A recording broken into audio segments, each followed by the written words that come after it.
to date, the actions to improve air quality in South Africa has focused on reducing emissions from industrial sources. However, air pollution levels remains above ambient standards in some areas, especially in dense low-income settlements. And in these settlements, there are non-industrial emission sources that significantly contribute to air pollution, such as solid fuels used for cooking and heating, and the burning of waste and dust. In other words, in densely populated communities in our country where many people don't have the luxury of flicking on a switch to cook food or to warm their homes in winter, they have no choice but to make fires using fuels such as coal and paraffin. And in communities where there's no rubbish collection services, and as we mentioned earlier today, that's more than a third of our country, people also does not have ways to manage their waste, and one of the ways is by burning it. And these activities have immediate and detrimental impacts on domestic air quality and affecting people's health and well-being.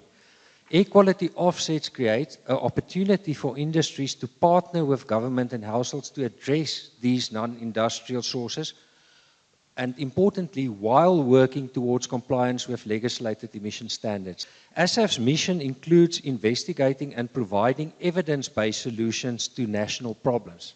It's the Academy of Science of South Africa, and the process that they facilitated included many stakeholders from all sectors of society to participate first in a workshop on air quality offsets. And the hypothesis of that workshop was, should air quality offsets be included as an additional instrument for air quality management in South Africa? And after the roundtable workshop, a committee was appointed to consolidate the results of the workshops into a policy brief. And the policy brief has recently been published.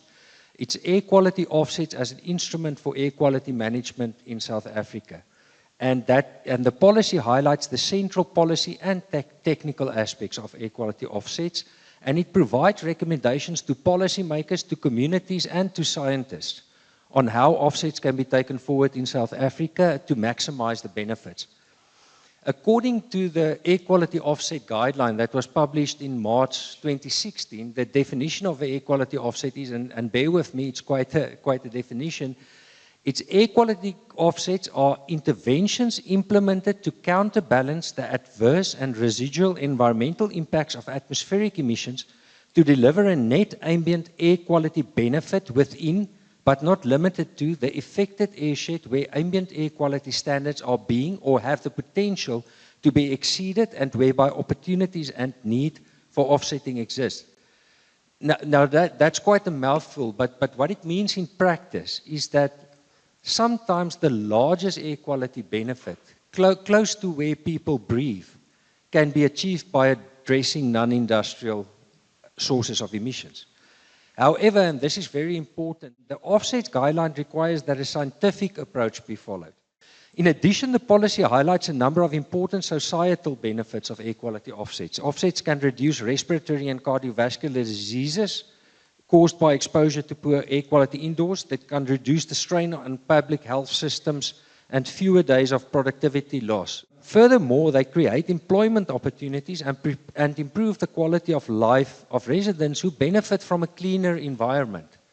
Air quality offsets also support the objectives of the just energy transition and alleviating energy poverty, enhancing energy efficiency, and promoting the adoption of renewable energy sources. If implemented correctly, air quality offsets are an appropriate and cost-efficient instrument for air quality management, because sometimes in a country like South Africa, it happens all the time that we have to make very difficult practical decisions to choose between either having load shedding or shutting down a power plant or losing 10,000 jobs or continue, it's very, very, very difficult pragmatic decisions that one have to make. It requires of us being responsible in the sense that we have to move more and more towards evidence-based decision-making and planning and results-based program implementation.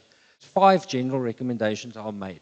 Firstly, support the development of appropriate standard for air quality offsets. Secondly, explicitly acknowledge indoor air quality improvement as a key component of air quality offsets, as within dense low-income settlements, the typical offset target is the bulk of human exposure occurs indoors.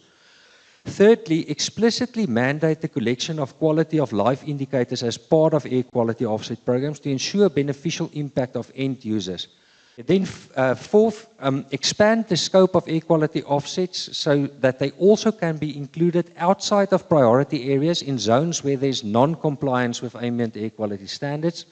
Fifth, establish meaningful measures and mechanisms to ensure that air quality offset programs are owned by communities and local governments. This will help to ensure that offsets support long-term air quality benefit. And lastly, the policy brief provides some recommendations specifically for policy and decision makers, communities and advocacy groups, as well as for researchers and academics. Develop accurate, localized emission inventories for key pollutants and their sources, and expand air quality monitoring networks to include unrepresented areas, particularly informal settlements and rural areas. Quantify the human health impacts of air pollution to prioritize interventions and provide evidence for offset programs concerning pre- and post-intervention evaluations, including longitudinal studies to assess the long-term impacts of offsets initiatives on air quality and public health. Consider developing standardized methodologies to calculate, monitor, and verify air quality offsets, including integrating co-benefit assessments, such as greenhouse gas reductions and improved energy efficiency.